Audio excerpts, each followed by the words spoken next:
Estaba el puquial encendido y de lejos llegaba un cantar, y era copla en la luz de los talas, el color de la siesta al pasar, y ahora es sombra de añeja nostalgia, el rumor de un canal que no está.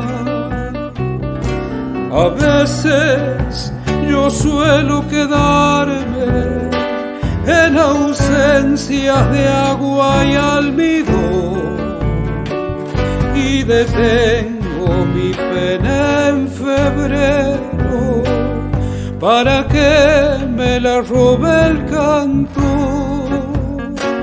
que la lleve cantando a sus sueños, que la cune en algún callejón. Arde el puquial en Vidala, suelta su duende la chaya, yo quiero cantar con vos y gritar con esas vidaleras la ternura de un sueño mejor, y al vaquear en el sol tu pollera hasta que se nos duerma el amor.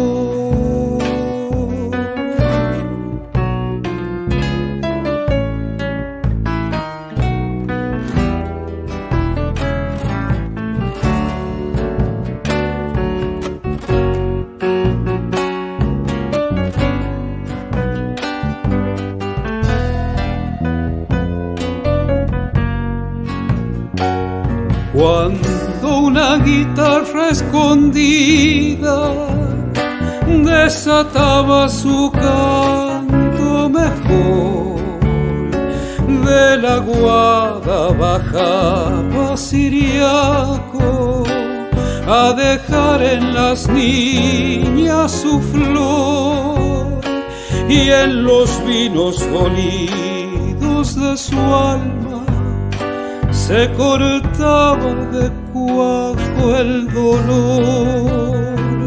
Se iba la tarde al Yacampis y en pañuelos mojaba un adiós.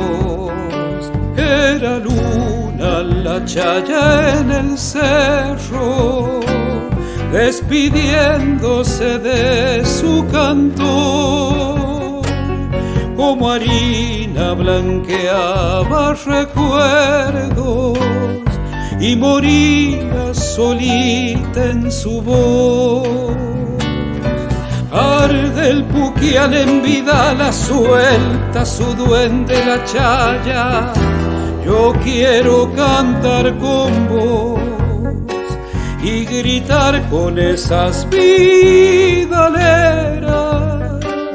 la ternura de un tiempo mejor, y al vaquear en el sol tu pollera hasta que se nos duerma el amor.